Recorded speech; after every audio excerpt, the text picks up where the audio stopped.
my brother, my sister, we're talking about a great black woman, Mercy Ffoulkes-Crabbe. Mercy Ffoulkes-Crabbe.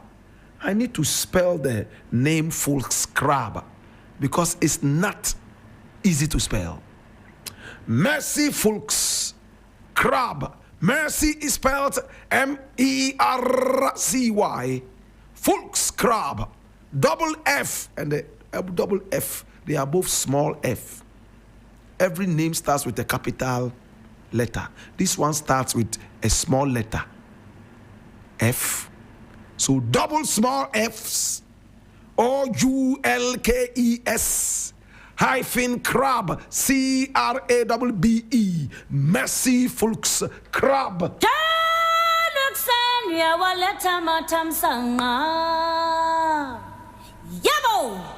Yesterday we talked about the very first medical doctor in the history of the Gold Coast, Indigenous.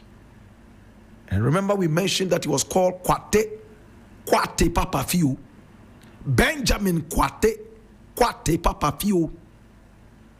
We are talking about his daughter. One of his daughters, Mercy Kwate Papa Few. But she got married and dropped her name and decided to take on her husband's name, Ffoulkes-Crabbe. So her full name, Mercy Kwale Ffoulkes-Crabbe. She was born on the 6th of January, 1894.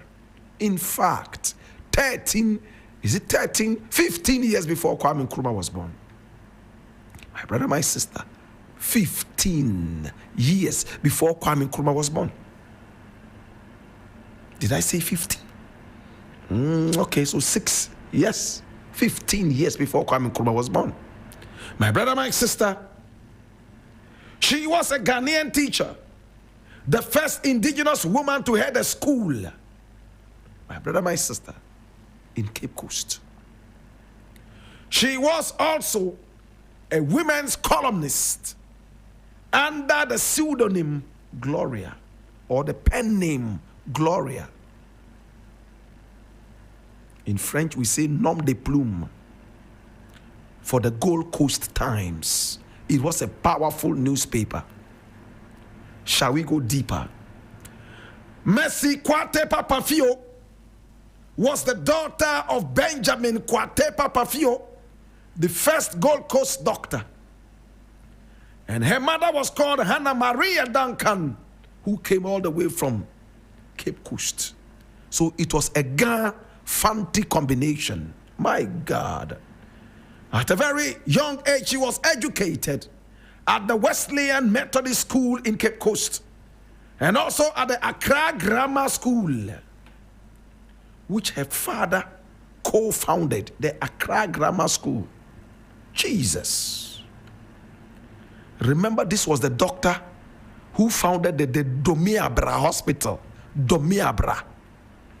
My brother, my sister, at the age of 16, our heroine for today, Mercy Kwate Papa Few, became the first girl in West Africa to gain a College of Preceptors and Senior Cambridge certificate. The first girl in the history of the Gold Coast. In 1911, that was the same year Accra House of Oak was founded. My brother, my sister, she started teaching at Accra Government Girls' School on an annual salary of 25 British pounds. 2 years later, in 1913, Kwame Nkrumah was only, in fact, 4 years young. She and her sister, Ruby Kwate Papa Few, were sent to Saxonholm School, right there in Beckdale, to study in England. They returned 2 years later in 1915, when Kwame Nkrumah was 6 years old. She became assistant headmaster at Accra Government Girls' School. In fact, assistant headmistress, because the school was only female. My brother, my sister, she became the head mistress of the school. So you see, if you are a head of mistresses, you are a head mistress. But if you have a school that has both males and females, no, and you head that school, you cannot be called a head mistress because you also head the masters. So you are a headmaster. That's the difference. My brother, my sister, Daniel Kwameje, do you understand the difference between a headmaster and a headmistress? Are you sure? Can you explain? Speak louder. Okay. All right, you're right. Put your hands together for him. Every other person understands, right? Okay, so we can move on. Okay, good. So, my brother, my sister, in 1915, she returned to Accra, and she became assistant headmistress of the Accra Government Girls' School. For a while, she also acted as, in fact, a teacher of so many different classes. My brother, my sister, 6 years later, in 1921, she was appointed headmaster. I beg your pardon, headmistress of the Cape Coast Government Girls' School. She continued in this post until retirement in 1949. Around what time some males were also employed in the school to teach in a girls' school. So she moved from being called headmistress to headmaster. Hallelujah. My brother, my sister, from 1921, she became headmistress, and somewhere along the line, when some male teachers were employed, she became the headmaster. For 28 years, she became the very first of her kind. And look at what she did. She trained her teachers and school in preparation for external certificate examinations. She was the first in the Gold Coast to introduce what is known as PTA, Parent Teacher Association. How many students don't know what the PTA is about? Only last week we had our PTA meeting, right? And a lot of your parents were here.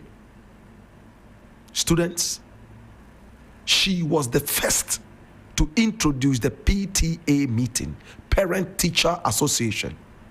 Ha! It became big. Today, when we have PTA meetings, or anytime we pay PTA dues for our wards in school, we must remember this great black woman. Great, powerful black woman. And she didn't end there. Look at what happened.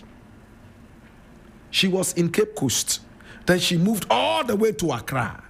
And in Accra, she moved back to Cape Coast, where she spent the rest of her active years till 1949. And when she was in Cape Coast, she started to do night classes. Pay attention.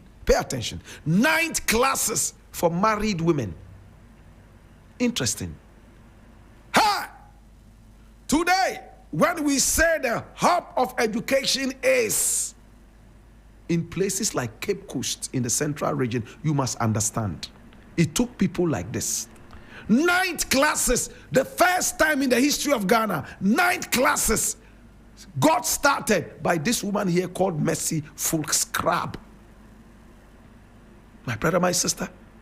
And look at what happened. About 6 months into her night classes, the Fanti ladies began to speak Brofo English. And they started to become a certain kind of competition to their husbands, which was unnecessary. They became elevated. Imagine being illiterate for about 40 years of your life. All of a sudden, you go for night classes. Within a few months, you are able to read and write. Your husband brings home a newspaper. Instead of asking your husband to tell you what's in the newspapers, you pick up the newspaper and read yourself. And you are able to discuss with your husband different issues. This was a threat to a lot of women in Cape Coast, a man in Cape Coast, I beg your pardon. Men started withdrawing their wives from the night school. A lot of men refused to allow their wives to go to the night school. And a lot of the time, it was not only because of mathematics, because a lot of the men in those days only had time in the night for mathematics, romance. But it was also because the women were getting so uplifted and they were so vocal about their newly acquired education. Hallelujah. So she was reported to some authorities and the night classes ceased. No more night classes, especially for married women. Hallelujah. Hey, what a thing. But privately, she still had some women sneak into her house for classes. This time not in the night, but daytime, when their husbands were out there working. Hey, my brother, my sister, in 1949, she was awarded an MBE by the British Queen, the most excellent order of the British Empire. My brother, my sister. So she became knighted. Hey.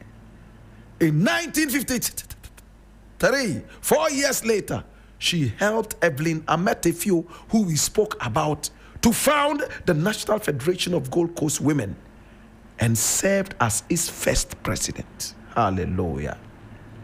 She was married to Edward Etkin Niven ffoulkes-Crabbe. And from the name, you can tell. Yes, Edward Etkin Niven ffoulkes-Crabbe. Or from Edward Etkin Niven ffoulkes-Crabbe. Oh my God. They had only one child, a daughter called Dorothy Jane Oluman ffoulkes-Crabbe. Oluman, O-L-U-M-A-N, Oluman. But she became a professor. So she became known as Professor Dorothy Jane Oluman ffoulkes-Crabbe. She changed the name from Ffoulkes to Ffoulkes to fantilize it. And from ffoulkes-Crabbe, why and Ffoulkes, or from ffoulkes-Crabbe. Our heroine died, my brother, my sister, in June 1974, 2 months before Blakk Rasta was born. In fact, 3 months. She was buried at the Osu Cemetery. Oh, Jesus. And when she was buried, the choir was there to sing. The choir sang. The choir sang, Papa. Some of them sang in Fanti. Some sang in English. Oh, my God. It was a beautiful ceremony, my brother, my sister. Today we remember this great black woman. Mami Kai. Oh, Ayabiata. Hey. At the Osu Cemetery, people came all the way from Cape Coast, wearing their tailcoats, speaking English like the British. Eish. Okabrofo papa. Hey. They all came in their numbers, my brother, my sister. Hey! And of course, the interesting thing was that there were even traditional groups that came all the way from Cape Coast to perform at this great black woman's funeral. Oh yeah, de papa. My brother, my sister, today we remember this great black woman. Oracle. Boko.